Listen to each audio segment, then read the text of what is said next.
Here is a tutorial on how to whip up a Google Drive form. So what I've done is I've logged into my Google Drive form by going to drive.google.com, and if you click Create underneath Drive and select Form, then it's going to pop you into the form creator. It leads you through the steps, not too difficult, so I'm going to say Demo Form. Alright, and then you can select how pretty you would like it to be. I love a good Argyle. Green's my favorite. Description, you might want to give some instructions here for the survey takers. Alright. And then you can lead off with your question. Always remember to include things that collect information, depending on what type of information you want to collect, perhaps name, or maybe you want something that would collect in other information. So we can do text here for a name, but maybe you're looking for information about like grade level. And for things like that, then I recommend choose from a list, and so you can say 6, 7, 8, 9. There you go. Now what I've done there, sorry, let me just go ahead and click the edit button because I want to make a change. So I'm going to click edit, and whenever you check this box, it means that they can't complete the form without answering this question. So this is an important one to know about. So we'll click done there. Alright, so we've collected some information. If you're using, so for instance, I'm using my ASFM, my school account, then it has a few extra bells and whistles, but I'm going to uncheck that because I want to make this public and it's not just ASFM users that's going to complete this form. So I've unchecked that and it gave me a little warning there.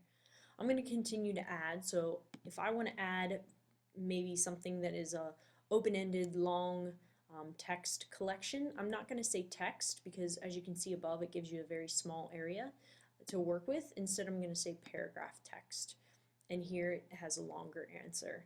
And again, you can ask that this is required or not required.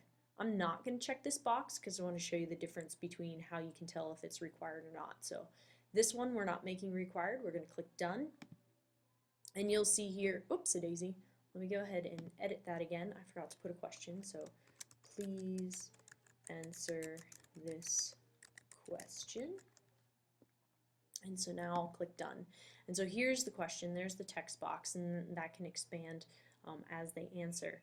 But you'll notice that there's not a little red star next to this question. However, here there's a little red star. The little red star indicates that that is going to be a required question. Okay? There are a variety of other types of questions.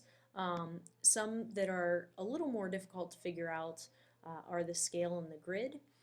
But let's first talk about the difference between multiple choice and check boxes. Multiple choice means that you can only choose one of the choices. So you have several choices, but you can only choose one. So very similar to the choose from a list. The other one is a check boxes, and that means that you can choose more than one. Okay, so a little bit of a difference there.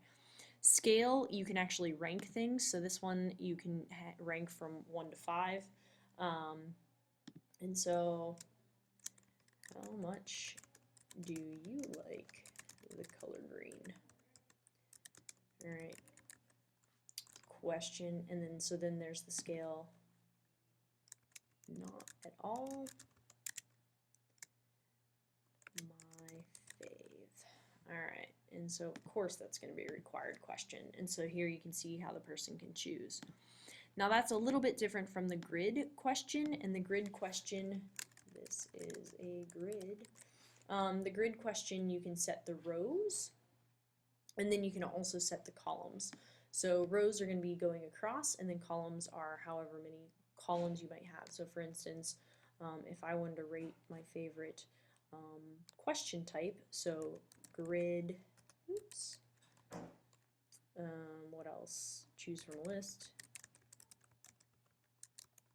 Text, multi-choice, okay, paragraph, and then here I'd say, you know, I can do a scale again, or I can see, you know, applicable, not applicable. I can have another one of these. Love it. Forgive me because I'm trying to create things on the spot. We'll make it required and done. So now you can see how they can kind of choose. They can only choose one in each one of these areas, so you can't choose more than one. Okay? Now that you're done, so here, this is just the creation area. If you want to actually view what other people will see, you can click View Live Form. When you click View Live Form, here it is. Look at, see, the green argyle. It was a good choice. I know. So here you can see all of the different answers or questions that people would take. If we flip on back here, you might be wondering, okay, well, that's where they take it. So this would be the link that you share. You copy this link and then put it in an email. Don't share this link. They won't be able to take it. Okay, make sure that you click View Live Form so that you can go to that live form.